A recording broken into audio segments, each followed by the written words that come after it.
예수님은 공생의 기간에 제자들을 세워 하나님 나라 도래의 임박성을 전하게 하셨습니다. 이 일은 예수님께서 사역을 시작하시면서 하신 첫 번째 일이기도 합니다.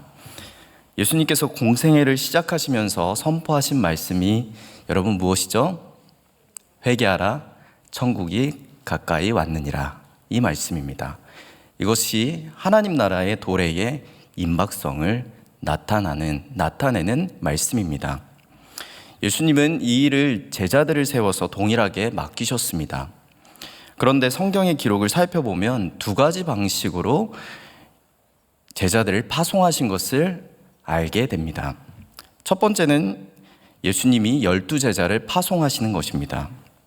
마태복음 10장, 그리고 마가복음 6장, 누가복음 9장에는 예수님께서 12제자를 세우시고 그들을 파송하시면서 하나님 나라가 가까이 왔다고 전하게 하십니다. 그런데 예수님은 그들을 누구에게 보내셨을까요? 우리가 마태복음 기록을 살펴보면 그들은 유대인에게 집중되어서 이 선포를 하게 되어 있습니다. 곧 예수님은 그들을 유대인들, 곧 자기 민족에게 파송하신 것입니다.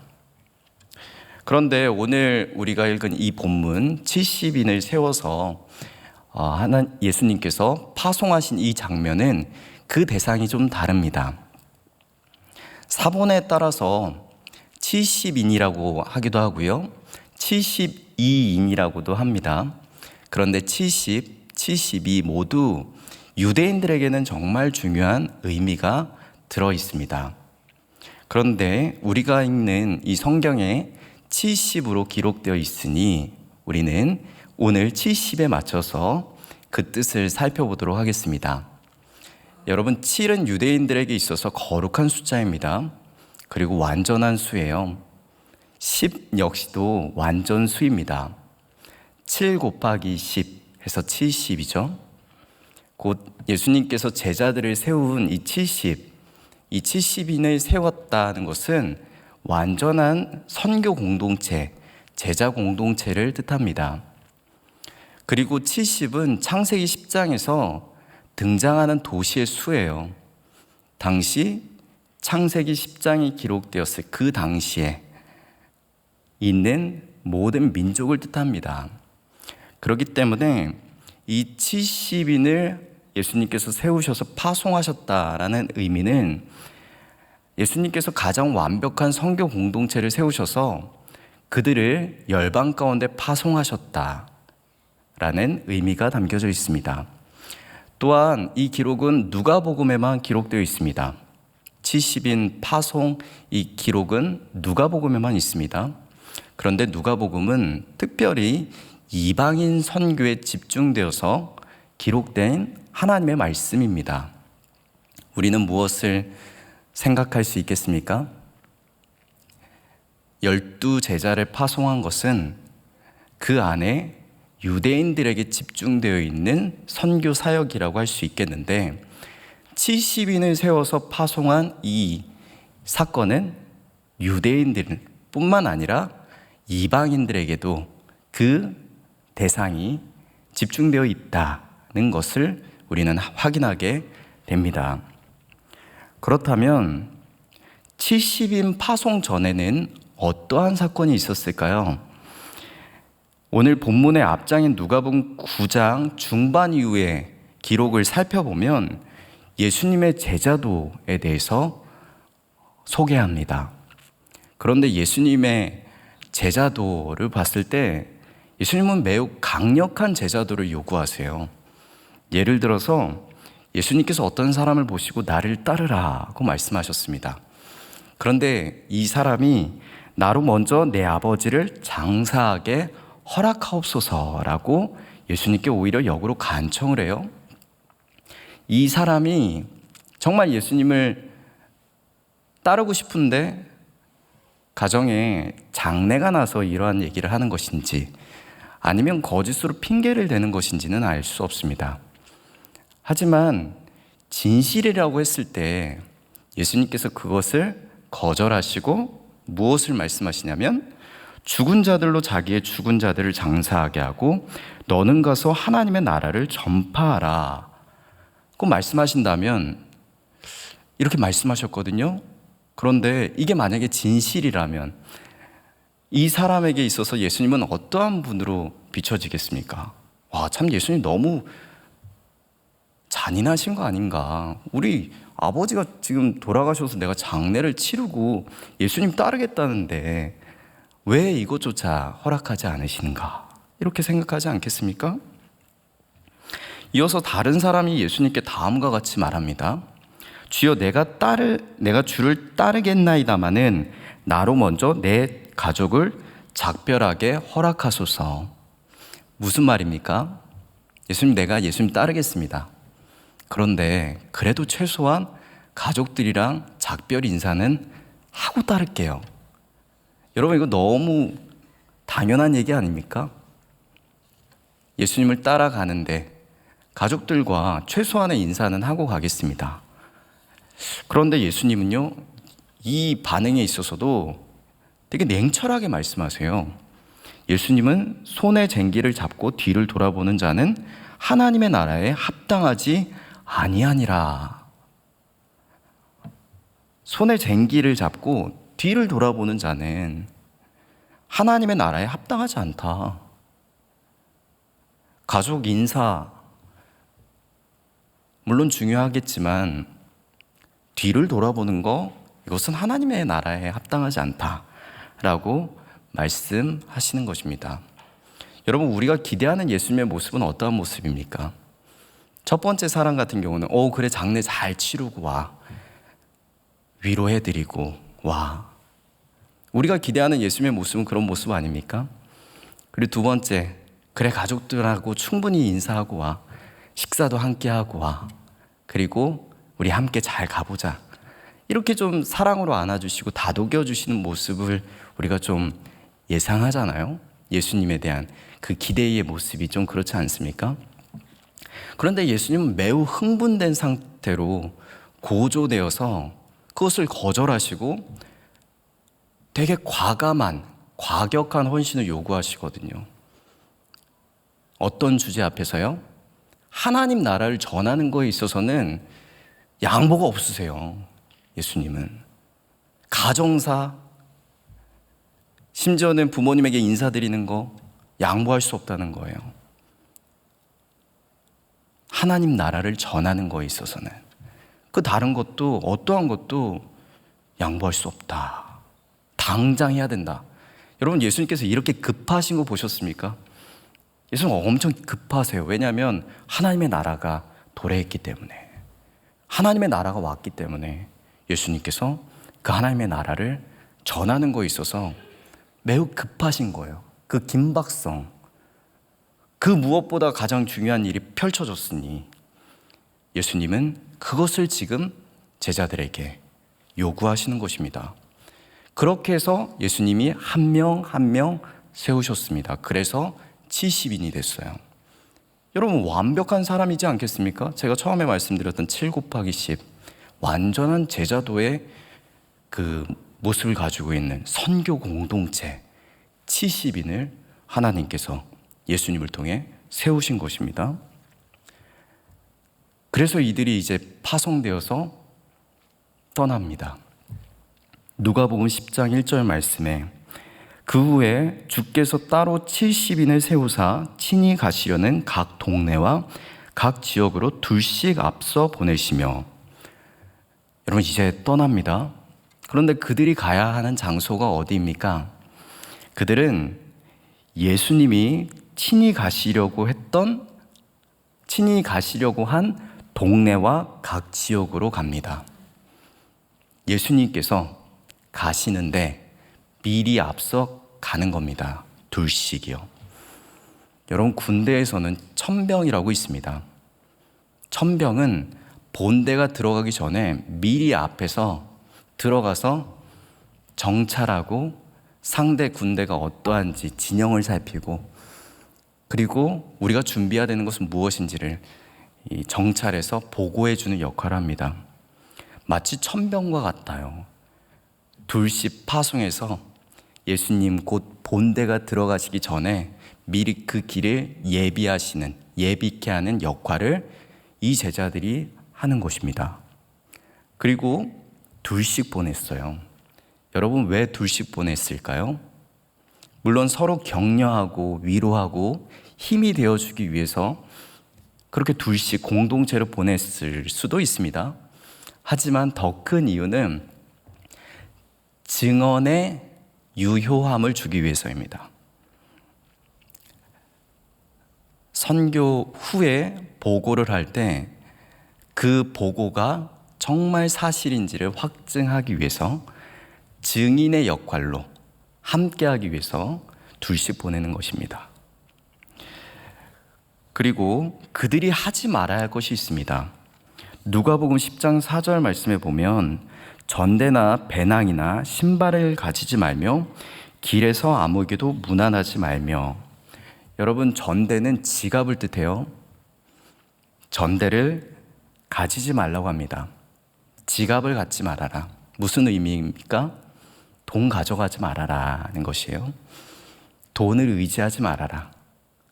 그리고 두 번째는 배낭을 가져가지 말아라. 여러분, 이 배낭이 우리가 생각하는 큰 무슨 백팩이 아닙니다. 조그만한 보따리예요. 이 보따리에는 가장 중요한 어떤 생필품, 그리고 기초적인 어떤 양식, 아주 작은 것들을 담아가는 것입니다. 그런데 이 작은 전대, 이 보따리 가져가지 말라는 말씀입니다. 그리고 신발 가져가지 말라고 해요. 이 신발은 자기가 신는 신발 외에 여벌 신발을 뜻해요. 이 신발 가져가지 말라고 해요. 제가 어떻게 하면 이걸 좀 여러분들 이해하기 쉽게 말씀드릴 수 있을까 생각을 해봤는데요. 여러분, 신발이 하나 더 있다는 것은, 물론 이 시대와는 좀 다를 수 있어요. 신발이 하나 더 있다는 것은 내가 때로는 다른 신발 신고 싶을 때도 있잖아요. 내가 다른 옷 입고 싶을 때도 있잖아요. 성교지 갔을 때도요. 내 기분과 내 감정이 사실 이 신발 하나에 바뀌어질 수도 있잖아요. 우리가 돈을 가져가지 않는다는 것, 그리고 내가 보따리를 가져가지 않는다는 것, 그리고 여벌 신발 가져가지 않는다는 것은 정말 아무것도 가져가지 말라는 거예요. 심지어 나의 기분 전환을 해줄 수 있는 것조차도 가져가지 말라는 거예요. 아무것도 가져가지 말아라. 이렇게 말씀하시는 겁니다. 그런데 왜 예수님은 이렇게까지 말씀하시는 걸까요? 왜냐하면 여러분, 지금 하나님 나라가 가까이 왔다라는 것을 전하는 것, 여러분, 이것을 누가 하고 계시는 걸까요? 하나님이 하시는 거예요. 하나님이 주체자가 되어서 하시는 사역이기 때문에 우리가 그 모든 것을 가져가지 않고 하나님이 진행하시고 이끄시는 선교에 참여하라고 예수님께서 말씀하시는 거예요. 하나님의 나라가 가까이 왔다라고 전하는, 하나님이 주체자가 되어서 진행하시는 이 사역에 너희가 참여해야 하기 때문에 굳이 다른 것 필요 없다는 것입니다. 돈은 누가 주시기 때문에요? 하나님이 주시기 때문에. 그리고 생필품은 누가 주시기 때문에요? 하나님이 공급하시기 때문에. 기분과 감정, 내 신발에 의지하지 않고 누가 주시기 때문에요? 하나님이 내 안에 새로운 생명과 역동을 주시기 때문에. 그 마음을 의지해서 하나님의 나라가 가까이 왔다라는 그 전도에 참여하기 위해서, 참여하라는 목적에 다른 거 챙기지 말아라고 말씀하시는 것입니다. 전도자가 해야 할 일이 있습니다. 누가복음 10장 2절 말씀에 보면 이르시되 추수할 것은 많되 일꾼이 적으니 그러므로 추수하는 주인에게 청하여 추수할 일꾼들을 보내주소서 하라. 여러분, 이 말씀은 예수님께서 제자들에게 하신 말씀인데요. 이것은 제자들이 그들이 가는 곳곳마다 되뇌어야 하는 기도입니다. 마치 이런 겁니다. 어떤 한 고을에 갔어요. 그런데 그 고을에서 어떠한 기도를 하는 것이냐면, 추수하는 주인에게, 곧 하나님께 말입니다, 추수할 일꾼들을 보내주소서, 이렇게 기도하라는 거예요. 여러분, 이 기도는 누가 시작했을까요? 이 기도 누가 처음 하셨을까요? 예수님이에요. 예수님이 회개하라, 천국이 가까이 왔다라고 하나님 나라를 전파하셨잖아요. 그리고 누가복음의 말씀에 보면 예수님께서 기도하시는 장면이 참 많이 나와요. 그런데 그 기도에는 하나님께 하나님 추수할 일꾼들을 보내주소서, 이 기도가 담겨져 있었던 것입니다. 그래서 이 70인들이 세워진 것이고요, 예수님께서 하나님께 하신 그 기도를 제자들에게 동일하게 가르치시는 거예요. 그러면 여러분, 어떤 고을에 갔어요? 이들에게 예수님께서 기대하시는 사역은 무엇입니까? 이들을 통해서 또 다른 이 복음의 전도자들이 세워져 나가는 것, 예수 그리스도를 주로 인정하고 믿고 하나님의 나라를 선포하는, 마치 작은 씨앗이 하나 툭 떨어져서요 큰 나무를 이루고 많은 열매를 맺는 것과 같은, 예수님의 기도로 시작해서 70인이 세워지고 그 70인이 한 사람당 70인씩 세운다 생각해 보십시오. 여러분, 4,900명이에요. 복음에는 여러분 이렇게 확장성이 있습니다. 왜냐하면 그 안에 생명이 있기 때문이죠. 두 번째는 평안을 비는 것이에요. 첫 번째, 그들이 가서 해야 될 일은 처음 보면 평안을 비는 거예요. 여러분, 히브리어로 평안하라가 무슨 히브리어로 어떻게 말하죠? 네, 너무 잘하셨어요. 샬롬이에요. 샬롬. 가면 샬롬, 가면 샬롬. 몇 주 전에 우리 담임 목사님께서 예전 어떤 그 교육자님이 올라오시면 항상 설교 전에 샬롬 샬롬 이렇게 외치셨다고 했잖아요. 저는 처음에 그 목사님이 올라오시자마자 샬롬 샬롬 했을 때 고개는 막 이렇게 어쩔 줄 몰랐어요. 너무 민망해가지고요. 근데 제가 지난 진예배 때 제가 섬기는 삼청 오진 진예배 때 한번 해봤어요. 좌우 옆에 분과 한번 인사하겠습니다. 샬롬 샬롬. 너무 기쁘더라고요. 서로. 왜요? 평안을 비니까요. 평안하세요. 여러분, 사실 우리가 하나님께서 주시는 평안이 없으면 어찌 살 수 있겠습니까? 이것만큼 최고의 인사가 없어요. 서로의 평안을 빌어주는 거, 하나님의 평안이 임하기를 소망하는 거. 그런데 여러분, 이렇게 평안을 비는데 만약에 하나님의 나라가 도래했다는 것을 인정하지 않고 평안을 비는데도 이것을 거절하면 예수님께서 어떻게 하라고 말씀하십니까? 신발을 털어버리라고 얘기해요. 그리고 하나님의 나라가 가까이 왔다는 것을 마지막으로 전하고 그냥 돌아가라. 왜 그러시는 겁니까? 하나님의 나라의 가치가 매우 귀하기 때문에 그래요. 막 절절 매일 필요가 없어요. 왜냐하면 하나님의 그 광대한 그 위대하심이 그 하나님의 나라에 들어있는데, 여러분, 이것을 우리가 얼마나 소중하게 생각합니까? 예수님은 사실 하나님의 나라의 이 영광에 이 자부심이 있다고 저는 믿어요. 신발 털어버려라. 그 다음은 너희가 할 게 아니다. 누구에게 맡겨라? 하나님께 맡겨라. 근데 여러분, 사실 우리가 선교도 마찬가지예요. 우리가 아무리 노력하고 한다 하더라도 안 될 때가 있잖아요. 그러면 실패한 겁니까? 아니에요. 우리가 할 수 있는 건 그냥 하나님께 맡기는 거예요. 이 신발을 턴다는 것은 뭔가 내가 이런 의미가 아니에요. 내 손을 떠났다는 의미예요. 더 이상 나의 주권이 없습니다. 내가 더 이상 할 게 없으니 주께서 하시옵소서, 이거예요. 하나님, 내가 기분 나빠요, 이런 의미가 아니에요. 소금 뿌리는 거 아닙니다. 하나님, 내가 더 이상 할 수 있는 게 없사오니 나는 물러가지만 이제는 하나님께서 하옵소서, 이런 의미가 담겨져 있는 거예요.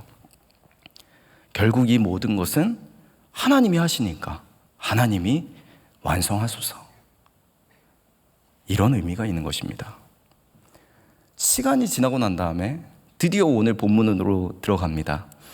70인의 보고가 시작돼요.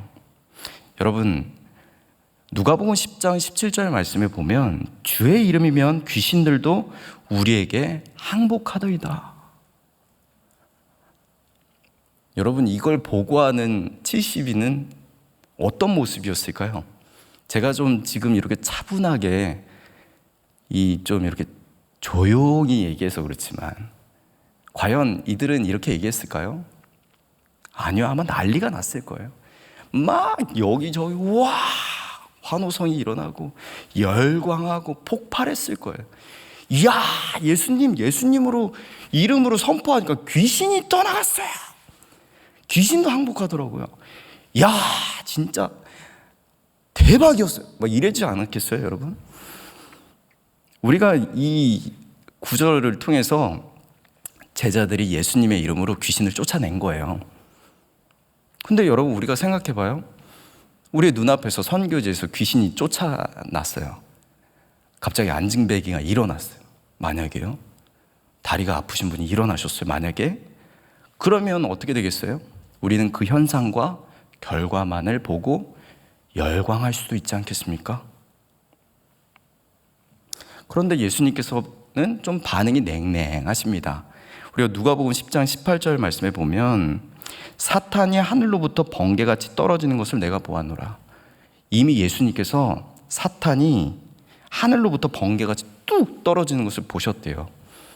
무슨 말씀이에요? 나 이미 알고 있다. 마치 비행기가 이제 활주로에서 딱 출발할 때 그 위에 있는 사람, 비행기가 잘 떴구나, 비행기가 잘 착륙했거나 볼 수 있지 않습니까? 그런데 예수님도 마찬가지라는 거예요.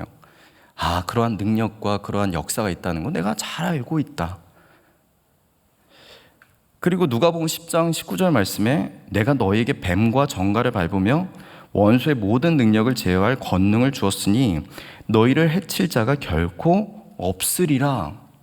여러분, 이 말씀 무엇이냐면 너희가 이미 출발할 때 너에게 능력이 있었다. 너에게 이미 그것을 다 할 수 있는 권능과 능력이 있었다라는 말씀입니다. 그렇기 때문에 예수님께서 하시고 싶은 말씀은 너희가 이러한 현상과 결과만을 보고 열광하는 것은 매우 얕은 기쁨이다 라는 말씀이에요. 제가 예전에 사역을 하다가 어느 날 전화를 받았어요. 친한 후배였습니다. 갑자기 그 후배가 형! 갑자기 이러는 거예요. 그래서 제가 왜? 형, 여기가 진짜야! 이러길래 너 어디 있는데? 제가 이랬어요. 되게 얌전한 후배였는데 갑자기 고래고래 소리를 지르더라고요. 그래서 너 어디 있는데? 형, 갑자기 금리가 생겼어 이러는 거예요. 그러더니 한 번 더 얘기하는데 형, 오른손과 왼손을 쟀는데 갑자기 오른손이 엄청 길어졌어 이러는 거예요. 제가 그 얘기를 듣고 어머 이러지 않았어요. 어머 대박이다 야 이러지 않았어요. 야, 당장 나와 이랬어요. 거기서 당장 나와. 너 어디 있는 거야 지금? 제가 혼을 냈습니다. 여러분, 귀신도 역사할 수 있어요. 우리가 어떠한 하나의 현상, 어떤 하나의 결과만을 보고 열광을 한다면 우리는 매우 얕은 신앙을 갖고 있다라는 거예요. 그리고 이것만으로 와, 하나님 살아계십니다, 엄청 기뻐요, 하나님 나 평생 주님을 위해 살게요, 이렇게 기뻐한다는 것은요, 여러분 아주 작은 고난에도 훅훅 쓰러져서 하나님 원망할 수도 있어요. 왜냐하면 그 믿음이 얕기 때문에. 여러분, 예수님께서도 이렇게 말씀하세요. 예수님께서 20절 말씀에 귀신들이 너에게 항복하는 것으로 기뻐하지 말고 너희 이름이 하늘에 기록된 것으로 기뻐하라. 여러분, 우리가 기뻐해야 될 이유는 무엇입니까? 어떠한 결과, 어떠한 현상, 내가 선교를 해서 몇 명의 사람들이 코리안 파티에 오고, 내가 양로원에서 마을회관에서 어르신 사역을 했는데 거기에서 갑자기 다 할머니 할아버지들이 일어나서 복음을 듣고 영접하고, 여러분, 물론 그 일 가운데 성령께서 함께 하신다면 그것도 매우 기뻐할 일이죠. 하지만 그것은 매우 얕은 기쁨이라는 거예요. 우리가 기뻐해야 하는 것은 우리의 이름이 하늘에 기록된 것으로 기뻐해야 됩니다. 여러분, 이 말씀이 어떠한 말씀일까요? 요한계시록 3장 5절 말씀에 보면 이기는 자는 이와 같이 흰 옷을 입을 것이요 내가 그 이름을 생명책에서 결코 지우지 아니하고 그 이름을 내 아버지 앞과 그의 천사들 앞에서 시인하리라. 여러분, 우리의 이름이 하늘에 기록이 됐다는 것은 첫 번째로는 우리의 이름이 생명책에 기록이 되었다는 것이에요. 그것은 곧 우리가 예수 그리스도로 구원받은 자가 되었다는 것이에요. 이 구원받은 자인 우리는 결코 그 이름이 생명책에서 지워지지 않는다. 영원히 예수님께서 우리를 구원하신다는 말씀입니다. 그런데 그래요. 근데 왜 이것이 기쁨이죠? 왜냐하면 여러분, 우리가 이제 예수님을 믿음으로 우리의 이름이 하늘에 기록이 되었다는 것은, 우리의 이름이 생명책에 기록이 되었다는 것은 우리가 하나님의 자녀가 되었다는 것입니다. 예수님의 보혈로 인해서 우리는 이제 하나님의 자녀가 되는 권세를 얻었어요. 그렇다면 하나님의 자녀가 되었다면 하나님의 가장 큰 관심에도 우리가 동일하게 관심을 가져야 돼요. 자, 우리가 말씀에 처음으로 돌아가서, 여러분, 왜 이렇게 예수님께서는 고조된 상태로서 하나님의 나라가 가까이 왔음을 전하지 않고서는 마치 견딜 수 없는 사람처럼 막 사람들을 붙잡고 하나님의 나라를 전하자. 아니요, 장례를 치르고, 야, 장례는 죽은 사람한테 맡기고 하나님의 나라를 전하자. 아유, 예수님 저 인사만 하고, 인사가 중요한 게 아니야. 지금 하나님의 나라를 전하자. 이렇게 예수님께서 강력한 순종과 헌신을 요구하시는 이유는 무엇입니까? 이 관심이 누구의 관심이기 때문에? 하나님의 관심이기 때문에.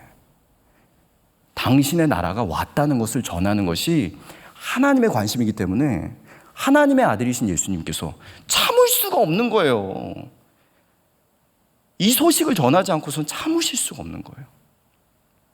여러분, 우리의 이름이 하늘에 기록이 되었다는 것은 우리 역시도 하나님의 자녀가 되었다는 것인데, 하나님은 지금도 하나님의 나라가 왔다는 것을 전하는 것, 이것에 매우 하나님은 기뻐하시고 흥분하신 상태라고요. 근데 우리는 뜨뜻미지근해요. 관심이 없어요.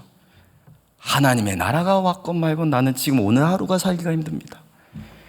오늘 내 먹고 사는 문제가 너무 시급합니다. 내 인간사가 너무 어렵습니다.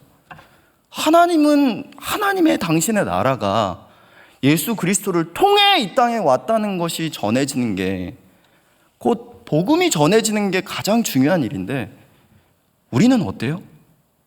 우리는 죽고 사는 문제에 더 관심이 많고, 우리는 당장 오늘 하나의 한 끼, 아니요, 내가 갖고 있는 문제 한 턱, 이 문제 한 턱을 넘지 못하면 하나님은 살아계시지 않고, 문제를 넘으면 하나님 내가 한번 봐주고, 이러지 않고 있냐는 말씀이에요. 여러분, 우리가 하나님의 자녀가 되었다는 것이 때로는 매우 영광스러운 일이지만, 최소한 하나님의 관심에는 우리도 동일하게 동심이 돼야 돼요. 같은 마음이 돼야 된다고요. 그러면 여러분, 우리가 하나님의 마음에 같아졌을 때 우리는 왜 이 복음을 전하는 것, 하나님의 나라가 도래했다는 것을 전하는 게 왜 기쁩니까? 왜 기뻐요? 하나님이 기뻐하시니까. 그리고 이 모든 사역이 하나님으로부터 시작해서 하나님이 하고 계시는구나, 그것을 깨달았을 때 그 무엇과도 비교할 수 없는 기쁨이 샘솟아 나는 거예요.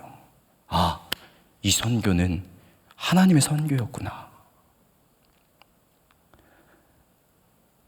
저는 일본 선교를 가고 있는데요, 작년 여름에 저희 아이들과 일본 선교를 가게 되었습니다. 저는 삿포로 교회를 가는데 저는 이제 아들이 2명 있어요. 첫째는 7살, 둘째는 4살입니다. 둘째는 매우 약해요. 근데 둘째에 대한 걱정을 저와 아내는 많이 했습니다. 근데 오히려 선교지에 딱 갔을 때 둘째는 쌩쌩했어요. 엄청 잘 웃고 바닥 다 기어다니고 힘이 넘쳤어요. 그런데 첫째 노아는 도착하자마자 갑자기 다 인사하는 자리에서 테이블에 그냥 고개를 푹 숙이고 있는 거예요. 그래서 노아야 왜 그래? 왜 그래? 어디 아파? 근데 갑자기 그냥 그 바닥에 내려와서 그냥 혼자 훌떡 이렇게 눕더라고요. 근데 저는 이제 처음 인사하는 자리니까 애를 볼 수가 없고 다들 처음 보는 자리니까요. 뭐 할 수가 없잖아요. 현지에 이제 일본 분이 가가지고 열을 쟀는데 40도인 거예요. 첫날에. 그것도 여러분 교육자 첫째 아들이 그렇게 아프니까 얼마나 민망합니까? 미안하기도 하고요. 그리고서는 바로 이제 인사가 채 끝나지도 않았는데 현지 이제 성도님이 차를 태우고 가서 병원에 갔어요. 병원에서 이제 이렇게 링겔을 이제 항생제를 하나 맞고 돌아왔습니다. 제가 얼마나 스미마셍, 아리가또 고자이마스 이거 얼마나 했는지 몰라요. 얼마나 민폐입니까, 여러분? 가자마자 그렇게 차를 해서 병원에 갔으니. 그리고서는 다시 애가 생기가 돌아요. 이 끝났나 보다 생각하고 그 다음날 현지 분들이 하지 말라고 했는데 같이 아이와 같이 찌라시 사역을 했습니다. 노아도 다시 이제 좀 생기가 이렇게 돌아와가지고 막 뛰어다니면서 같이 전도지도 전하고 이렇게 문에다가 이 코리안 파티도 이렇게 오시라고 전단지도 넣고 너무 즐겁게 시간을 보냈어요. 그런데 여러분 이게 웬일입니까? 하지 말라는 건 하지 말아야 됐어요. 현지 분 장로님이 아무래도 얘 또 아플 것 같아 하지 말라고 했는데 제가 하겠다고 하지 않았습니까? 또 아픈 거예요. 열이 또 40도까지 올라가서 또 애가 이렇게 누워 있는 겁니다. 그랬더니 또 이제 현지 분이 빨리 우리 병원 가자. 그래서 알겠습니다 하고 병원을 보냈습니다. 링겔 주사를 또 맞았어요. 항생제를. 그리고서는 그 다음날 또 오라는 거예요. 그러니까 수요일 날 시작해서 토요일까지 계속 얘는 병원에 가는 겁니다.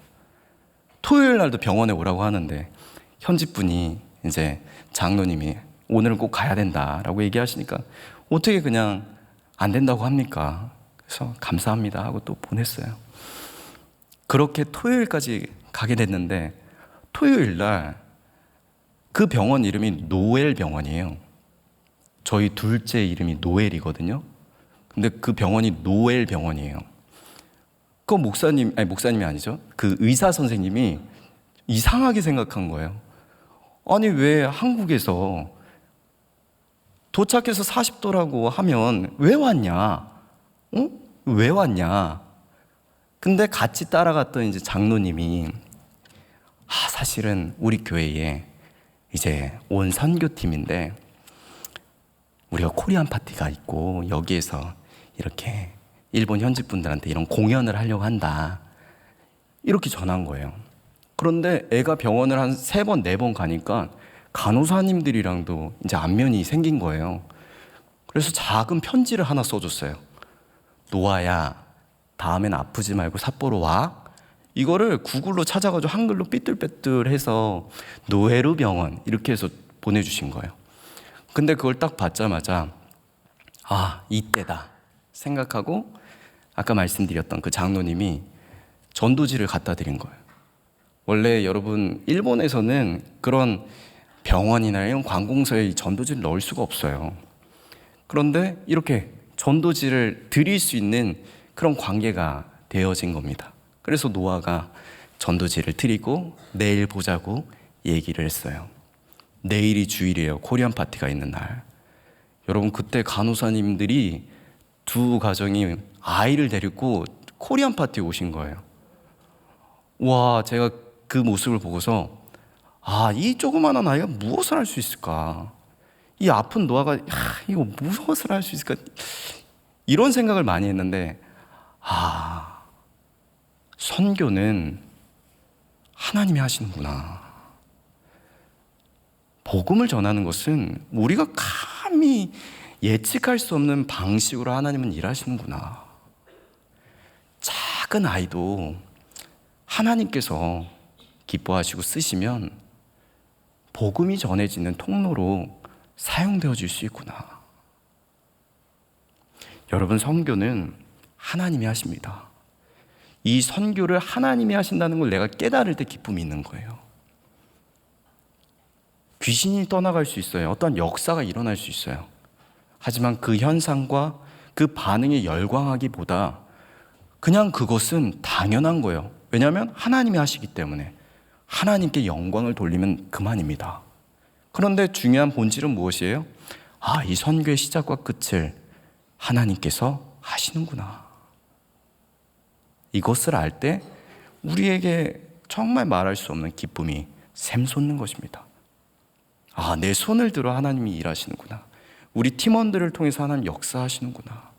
내 작은 순종과 헌신을 통해 하나님 지금도 일하고 계시는구나. 여러분, 두 번째로는요, 우리가 하늘에 기록된 것, 이것의 원어를 살펴보면 엔게그랍타이입니다. 이 엔게그랍타이는 기록하다 의미뿐만 아니라 새기다라는 의미가 있어요. 이 새기다는 것은 마치 이런 거예요. 유다의 죄를 금광석에 철핌으로 하나님께서는 기록하게 하셨다. 이건 지울 수 없다. 내 마음판에 완전히 박혀 있다. 이런 의미거든요. 우리의 이름이 하늘에 새겨졌다는 것은요, 하나님 마음판에 새겨진 거예요. 지울 수 없게.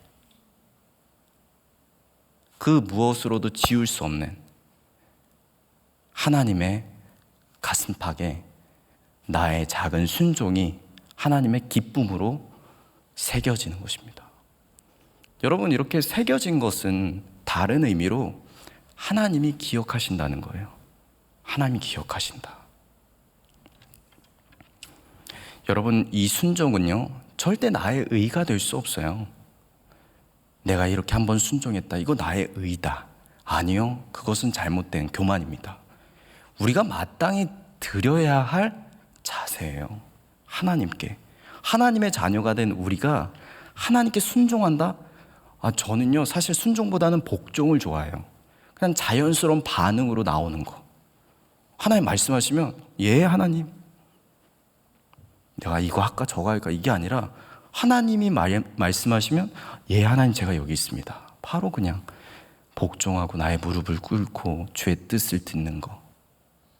그런데 여러분, 이때 하나님은 그래, 기억하시는 거예요.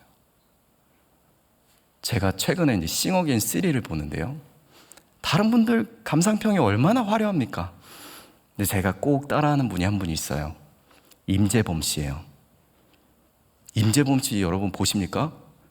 별 얘기 안 해요. 그냥 이 공연이 끝나잖아요. 그러면은 가만히 있다가 잘했다.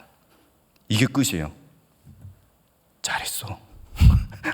근데 그게 왜 이렇게 감동이 돼요? 만약에 하나님께서 제가 성원아, 네가 이거 나에게 오길 원한다 했을 때, 예, 하나님, 제가 가겠습니다. 잘했다.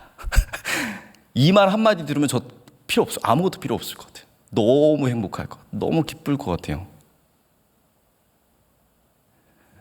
여러분, 우리가 엘리야 선지자 기억해보면 우리가 엘리야 선지자가 얼마나 대단합니까?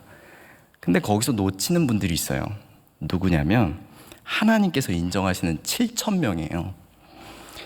열왕기상 19장 18절 말씀에 보면, 그러나 내가 이스라엘 가운데에 7,000명을 남기리니 다 바알에게 무릎을 꿇지 아니하고 다 바알에게 입맞추지 아니한 자니라. 여러분, 엘리야는 호렙산에서 엄청 낙심한 상태였습니다. 그 전의 사건은 바알과 아세라 선지자 850명 대 1의 영적인 전투에서 정말 멋지게 승리를 했어요. 그런데 그거에 눈 하나 깜짝하지 않는 이세벨의 불호령 앞에 엘리야는 낙심하고 호렙산으로 도망칩니다. 그리고 거기에서 식음을 전폐하고 완전히 무너져요. 그런데 하나님께서는 그러한 엘리야에게 찾아와서 위로하고 격려하지 않습니다. 그에게 해야 할 새로운 사명을 말씀해 주세요. 그리고 하나님께서 하신 말씀이 바알에게 무릎 꿇지 않는 7,000명이 있다는 말씀이에요. 여러분, 이것은 어디에서 나오는 것입니까? 하나님의 기억에서 나오는 거예요. 이 7,000명을 세우신 그 의지는 하나님께서 하셨습니다. 그 7,000명을 완전한 하나님의 제자 공동체, 선교 공동체를 예수님께서 한 명 한 명 세우신 것과 같이 하나님께서도 이 7,000명을 한 명 한 명 준비시키세요. 그런데 그때에 하나님께 드린 순종으로 인해서 하나님은 침륜에 빠져 있는 엘리야에게 당당하게 7,000명을 소개하시는 것입니다. 저는요, 우리 모두가 엘리야가 되지 못한다 할지라도 하나님이 기억하시고 엘리야 앞에서 당당하게 말씀하실 수 있는 7,000명 중에 한 명이 되시길 축원드립니다. 우리가 바로 그러한 사람이 되기를 소망합니다. 하나님께서 말씀하실 때 하나님께 믿음의 반응을 드리고, 예수 그리스도께서 우리에게 말씀하실 때 우리가 다시금 순종하고, 하나님의 나라가 가까이 왔음을 전할 때에 하나님께서 영광 받으시는 것으로 기뻐하는 우리가 되기를 소망합니다. 언제나 하나님의 기쁨이 우리의 기쁨이 되기를 소망합니다. 아멘.